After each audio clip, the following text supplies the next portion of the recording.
Bonjour, c'est Crypto j'espère que vous allez bien. Aujourd'hui, on va parler forcément Bitcoin, on va parler macroéconomie. Et oui, on va adresser les différents sujets qui vous font peut-être un petit peu peur, qui est la récession aux USA, voire même si on écoute Trump, la dépression.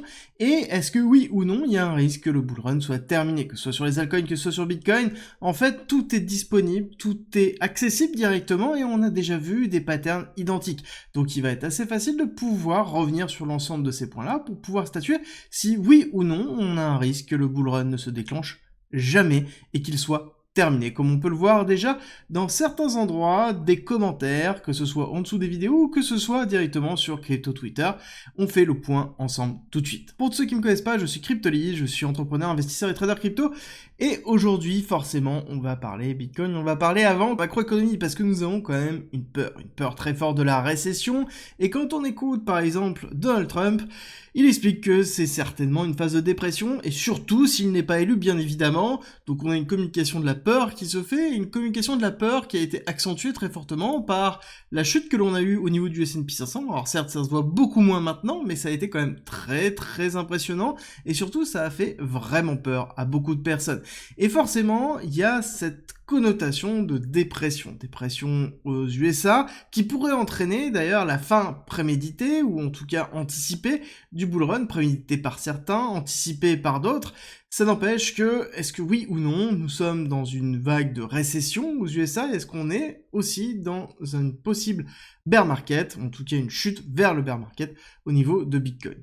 Bon, je vais pas vous spoiler trop sur Bitcoin, mais pour moi, on ne l'est pas, vous inquiétez pas, on va revenir dessus dans quelques instants, mais avant, il faut comprendre ce qui est en train de se passer au niveau de la macroéconomie et les différentes mises en place. Ce qu'il faut savoir, c'est que actuellement, le marché est en train d'attendre Jérôme Powell. Jérôme Powell, président de la Fed, qui doit à un moment donné faire le pivot, c'est-à-dire acter que ça y est, on baisse les taux de la Fed. C'est quelque chose qui est en train d'être attendu par le marché et qui était déjà attendu en août et qui est d'autant plus attendu en septembre. On est à 75% pour une baisse, donc c'est-à-dire qu'il n'y a même pas quelqu'un qui pense à un moment donné qu'on va rester sur le niveau actuel. On est à 75% sur une première baisse et 25% sur deux baisses. Et si on regarde le mois suivant, en novembre, on est à 62% sur deux baisses. Donc le marché est vraiment en train d'attendre cette chute-là. Et justement, on est en train de se préparer à ce qui s'est passé. Je ne vais pas revenir sur la chute drastique que l'on a eue, j'ai fait une vidéo spéciale dessus, je vous la mettrai en haut à droite si ça vous intéresse, parce que c'est important de comprendre ce qui s'est réellement passé, principalement avec le Nikkei et justement le yen japonais, mais ça n'empêche que là actuellement, on a un retour haussier qui est vraiment très fort, qui est vraiment très fort, que ce soit sur le S&P 500, que ce soit sur le Nasdaq.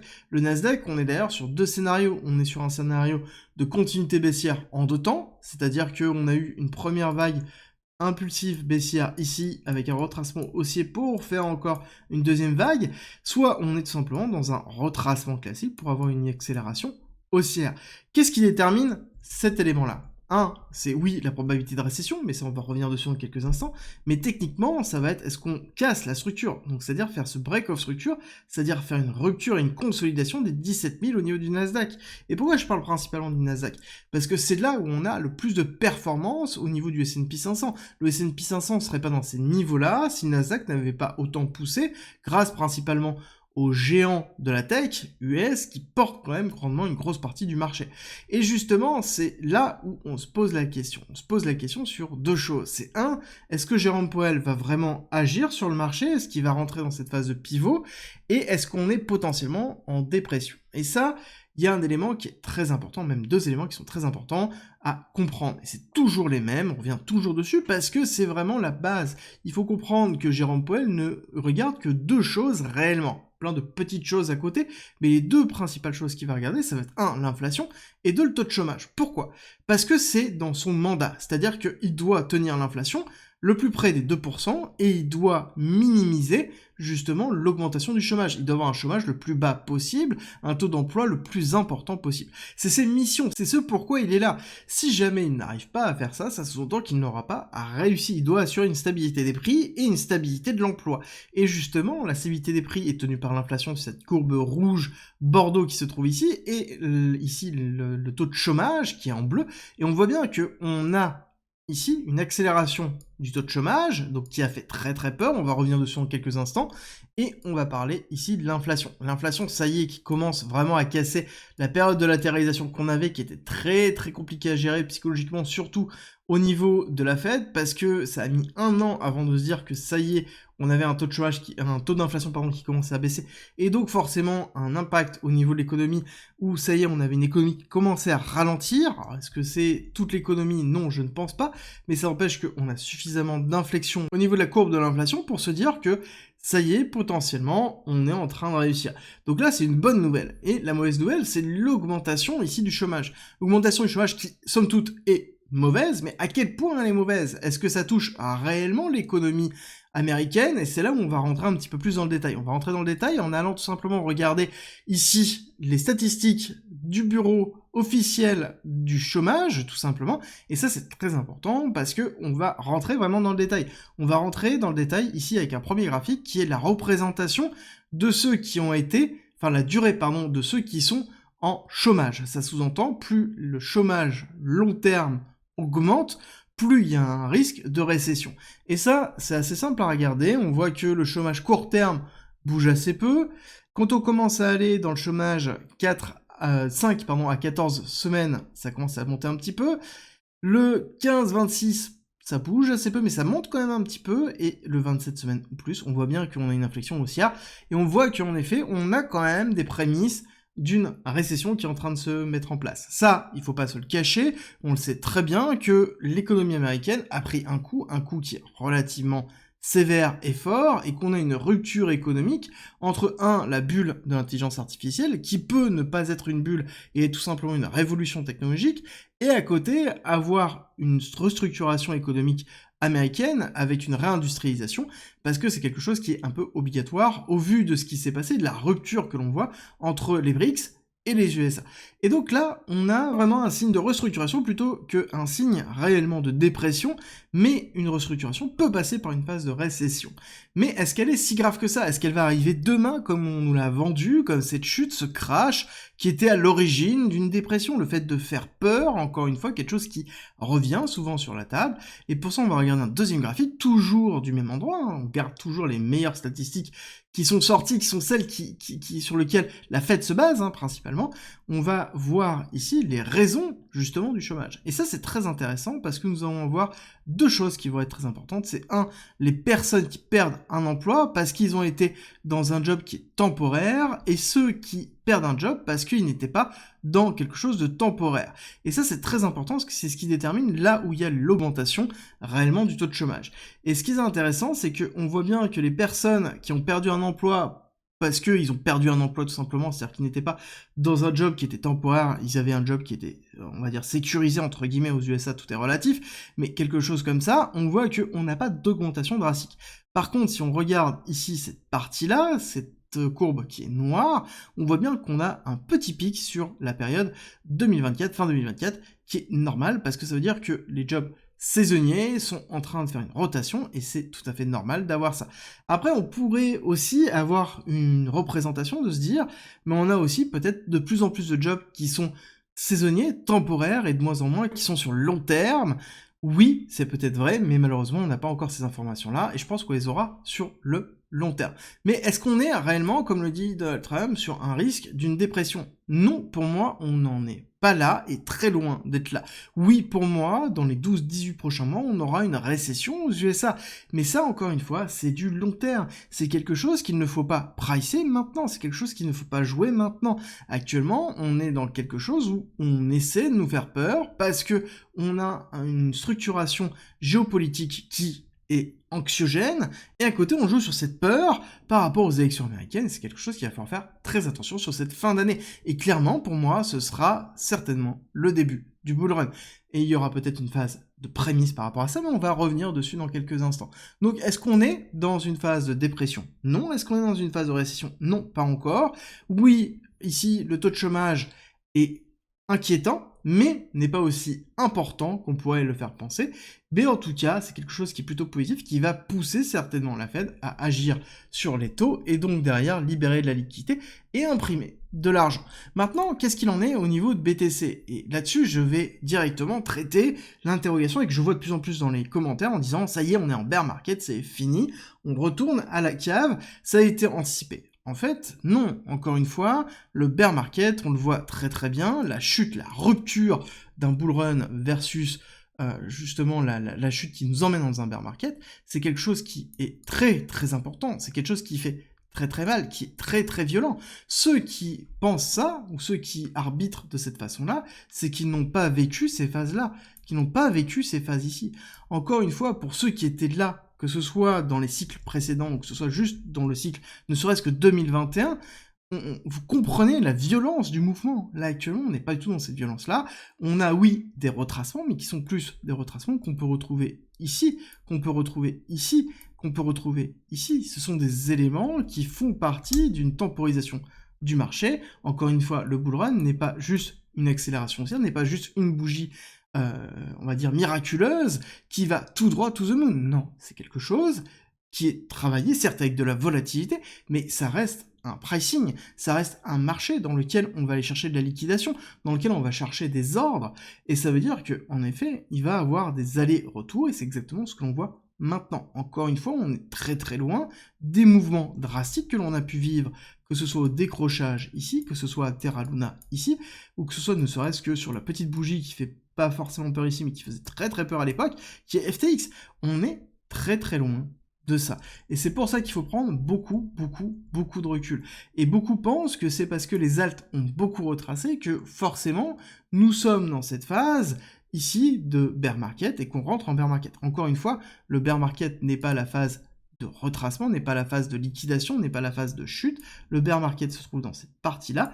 Le bull run, c'est la phase d'expansion. Le bear market n'est pas la phase de contraction, mais c'est bien la phase d'ennui structurel qui se fait une fois que la chute est effectuée. Et encore une fois, nous ne sommes pas dans une chute, nous sommes très très loin de voir ce que nous avons vu ici. Là, nous sommes encore une fois dans quelque chose qui est différent.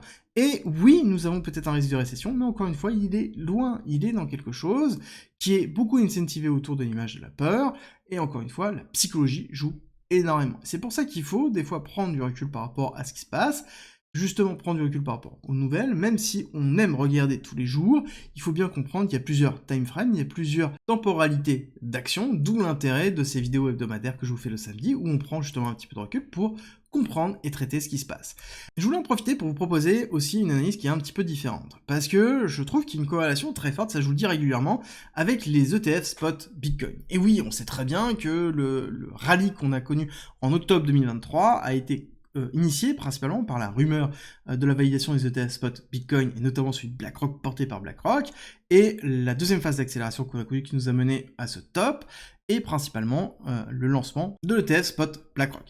Néanmoins, ce qui est intéressant de voir, c'est que nous avons un lien très fort dessus au niveau des liquidités, et c'est pour ça que j'ai corrélé les mouvements, les inflows, les outflows que l'on retrouve ici, qui sont en journalier, directement au niveau de différents ETF, avec principalement les cours. Et c'est simple, je vous ai mis ces petites boxes là, dans lesquelles on a les boxes vertes qui sont les inflows, c'est-à-dire quand il y a de l'afflux de liquidité dans l'ETF, et quand il y a des sorties de liquidité, ou pas d'afflux de liquidité, d'accord, c'est les zones neutres ou de sortie, et on voit que c'est quand même grandement corrélé à ce qui se passe, dans lequel on voit bien que on a les zones de chute au niveau de la tendance baissière, au niveau de Bitcoin, qui est lié principalement à la neutralité ou aux outflows des ETF spot. Pareil au niveau des zones d'accélération, on voit bien que le timing était quand même plutôt pas mal sur cette phase d'accélération. Pareil sur la temporalité d'arrêt, dans lequel on a une sortie des capitaux et des outflows avec la chute qu'il y a eu. Et pareil, encore une fois, sur le redépart, qui a eu lieu, encore une fois, plutôt pas mal sur la chute. Est-ce qu'on a un retour des inflows? Du coup, si on se base uniquement sur cette représentation, on devrait avoir un retour des inflows pour pouvoir valider une réaccélération haussière, pour pouvoir se positionner maintenant, se dire qu'on est dans quelque chose qui est plutôt en accélération. Et là, malheureusement, on voit quelque chose qui est plutôt stable, voire même, peut-être même en baisse. Quand on regarde cette partie-là, on voit qu'on est quelque chose de structurellement stable, flat. et qui ressemble grandement à ce qu'on a pu connaître dans ces phases-là de chute. Donc ça veut dire qu'on n'est pas dans cette réaccélération ici, donc on n'a pas de rachat effectif. Pareil, nous ne sommes pas dans cette zone ici, donc on est dans quelque chose où on anticipe potentiellement une baisse structurelle ici. Et ça, c'est très intéressant, ça veut dire que, en tout cas au niveau des ETF spot Bitcoin, on considère que ce n'est pas suffisamment engageant pour pouvoir repartir à la hausse. Et étant donné qu'il n'y a pas des inflows au niveau des ETF spot Bitcoin, ça veut dire aussi qu'on n'a pas d'accélération des cours par les achats spot que l'on peut retrouver au niveau de ces instruments financiers. Donc forcément, ça joue aussi beaucoup de cette façon-là. Et ce qui est intéressant, c'est que quand on regarde court terme, en effet, on voit qu'il y a beaucoup de manipulation. Quand on regarde cette partie-là, je vous avais expliqué que cette mèche-là était très importante, dans laquelle il fallait consolider au-dessus pour pouvoir se dire qu'on repartait à la hausse. Qu'est-ce qui s'est passé? On est allé chercher la liquidité qui se trouvait au-dessus, mais on n'a pas consolidé au-dessus. On est bien allé chercher la zone de retracement ici, dans lequel on peut aller chercher de la liquidité pour repartir à la hausse. On a eu un beau momentum aussi, on est allé chercher de la liquidité, donc c'est-à-dire que la phase d'accélération a bien eu lieu. Maintenant, la question que l'on va se poser, c'est est-ce qu'on va consolider de cette façon-là avec une réaccélération haussière pour consolider au-dessus, ou est-ce qu'on va bien dumper, et à ce moment-là, on a une rupture de ce lot-là, et donc on ira chercher les liquidités qui se trouvent dans cette partie-là. Et ça, c'est tout simplement de la gestion court terme, d'où la notion de time frame. Encore une fois, on prend du recul, puis on re-rentre dedans pour avoir cette visibilité-là, dans lequel on a un micromanagement, où on fait une vision qui est beaucoup plus trading, qui est différente de la notion d'investissement. On peut être investisseur et trader à la fois, ou tout simplement juste trader, ou juste investisseur. Et d'ailleurs, si l'analyse technique et le trading vous intéresse, je vous rappelle que vous avez une formation quasiment gratuitement avec notre partenaire XTB, dans lequel vous avez toutes les bases pour apprendre la psychologie du trading, l'analyse technique, le trading en lui-même pour pouvoir être rentable le plus rapidement possible avec beaucoup de contenu. C'est disponible gratuitement en commentaire en description grâce à notre partenaire XTB. Encore une fois, tout est expliqué en commentaire en description si ça vous intéresse. Maintenant, la question qu'on va se poser, c'est est-ce que court terme, on va aller chercher plus bas? Est-ce qu'on va aller chercher ces zones de retest que beaucoup attendent, dont je fais partie des fervents défenseurs de cette réflexion, d'aller retester les 54 000, voire même potentiellement un petit peu plus bas les 50 000. Est-ce que c'est quelque chose qui est envisageable? Quand on regarde ici ce que je vous ai présenté au niveau des ETF, on peut se dire que c'est plus ou moins ce qui peut être aussi envisageable. C'est pas quelque chose dans lequel on achète cette partie-là. Et est-ce qu'on a d'autres éléments qui rentrent dans cette typologie-là? J'ai envie de vous dire, oui, on a même plusieurs. Quand on regarde la structuration de l'open interest étant l'argent qui est en levier, c'est-à-dire l'argent qui est positionné à la hausse ou à la baisse, à levier dans lequel on peut avoir des liquidations, et quand on regarde l'état général du marché, notamment les positions des top traders, on a plusieurs informations. Top trader se trouve ici, on voit qu'on a eu une chute qui a été drastique, qui n'est pas réelle par rapport à l'évolution du marché que l'on a là. Ça sous-entend qu'on a une prise de profit qui est concrète au niveau des top traders, donc on a quelque chose qui est en train de se couper. Est-ce que c'est des longues? Potentiellement, quand on regarde la structuration des longues, c'est fait durant toute cette chute-là, et on voit que là, ici, on a une clôture qui est en train de se faire. Cette clôture nous ramène à des niveaux que l'on n'avait pas eu depuis relativement longtemps, qu'on n'avait pas eu depuis mai 2024, et même encore plus loin, octobre 2023. Ça vous rappelle quelque chose, octobre 2023? Et oui, c'est la rupture haussière du range que l'on avait de ce côté-là. Et ça, c'est très important, c'est-à-dire qu'on est dans des niveaux qui sont structurellement potentiellement intéressants pour avoir, encore une fois, un mouvement haussier. Mais est-ce que c'est suffisant de se baser que sur ça pour dire qu'on va avoir un mouvement haussier? Non, il faut se baser sur le funding rate qui permet principalement de savoir dans quel sens les leviers sont. C'est-à-dire, est-ce qu'ils sont majoritairement en short ou est-ce qu'ils sont majoritairement en long?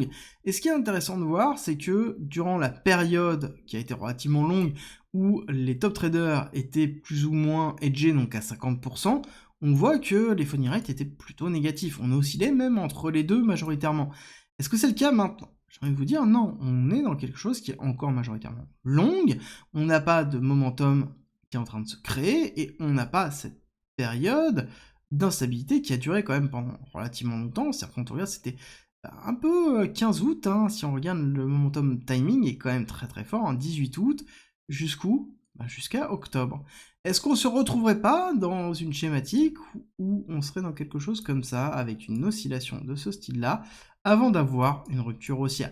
Quelque chose qui serait relativement flat à un moment donné, que soit une chute, soit une accélération, mais dans lequel on arriverait dans une forme de stabilisation et globalement d'incertitude totale du marché, qui se verrait par le funding rate, qui se verrait par les positions des top traders et qui se verrait tout simplement par un écrasement de la volatilité comme on a pu le connaître.